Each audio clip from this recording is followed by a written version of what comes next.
So, very unfortunate mail carrier, mother of three, pretty young, early 30s, gunned down by a disgruntled person. And that seems to be happening a lot lately here, where these disgruntled people, they just don't need a reason to walk up and attack you.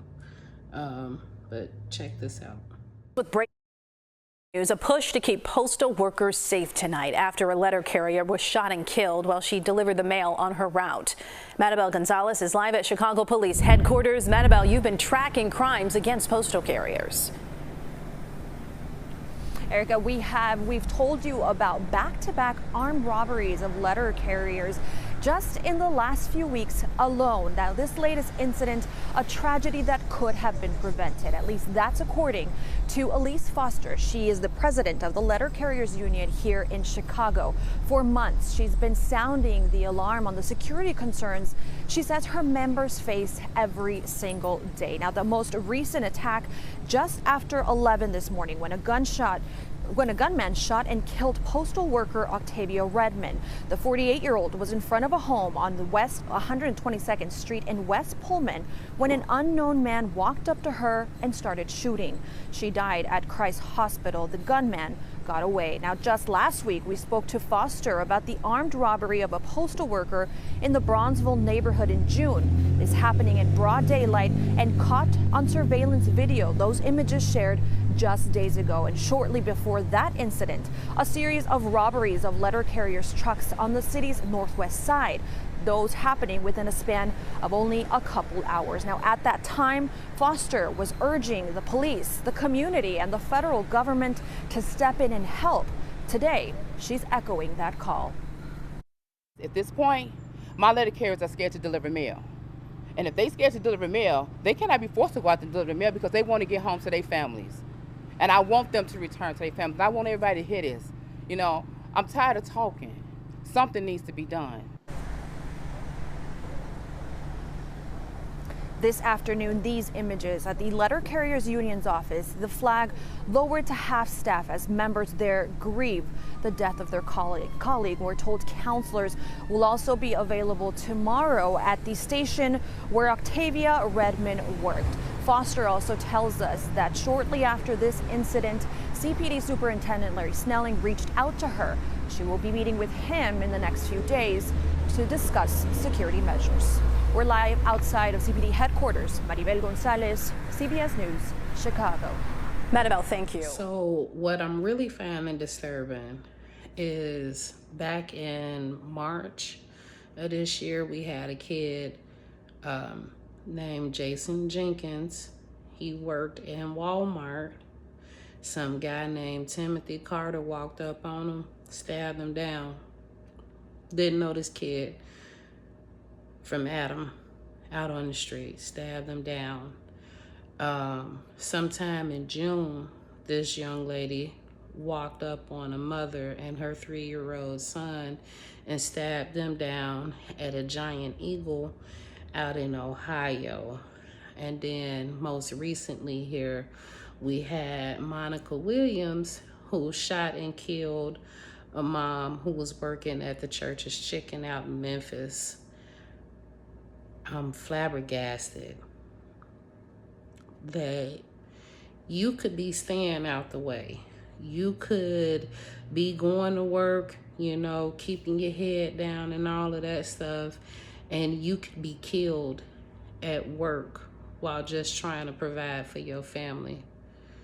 So I'm wondering if OSHA is taking a look at any security measures that they can increase for people who work in the public service. You know, it seems small, but working in fast food requires you to work with the public. I mean, just a few years ago, we were essential workers and you got paid a little bit more, kind of like hazard pay, because you worked during COVID. And I feel like that's something that needs to be extended and indefinitely. So I just wanted to say that real quick. Here we go. In the search for the person who shot and killed a Chicago postal worker. Our Sarah Maki is live at police headquarters for us right now. Sarah, what do we know? Well, Tara, they were looking for that Durango in relation to the postal worker's killing, but it's unclear just how much evidence they'll be able to recover from it. Take a look at some of the video that we have from that scene, and you will see why for yourself. Police found this Durango in the 8900 block of South Holland Avenue. CPD saying it's been torched. They were on scene with U.S. Postal Police as well, investigating the case involving 48-year-old Octavia Redmond's death.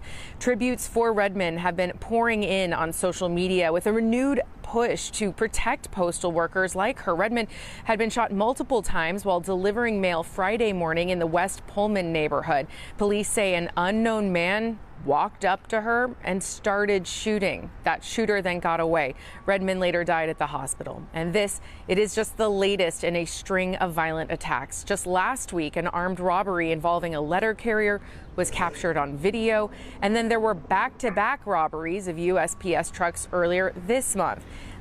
Leaders for the Letter Carriers Union in Chicago tell us that these attacks are preventable.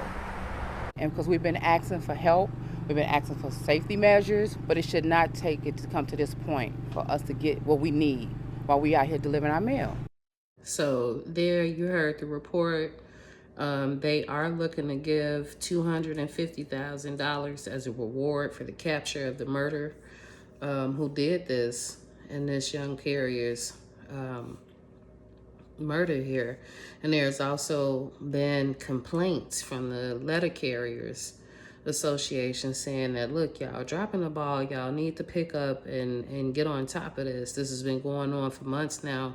So hopefully there's a lot of heat brought on and someone inside of that agency is held accountable for not increasing the security measures, even though there's been multiple attacks, multiple complaints, and overall just being neglectful.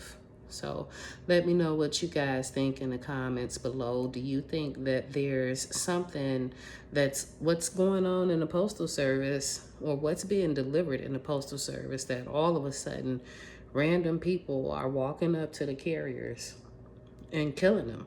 Back in the days when I was a kid, you used to get Social Security checks and food stamp books. You know what I'm saying? If you know, you know. You used to get food stamp books, meaning that they were sending government cash. Your cash assistant used to come in an envelope. You can open it up and start spending right away. So those crimes were a little more relatable to me, but I don't understand what could be inside of a mail carrier's bag nowadays, where if I or someone else was to walk up on them and get it in my possession, what could I do?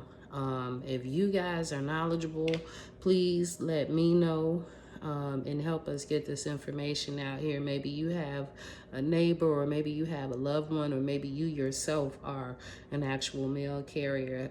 Again, like, comment, share, subscribe, and you guys have a good day.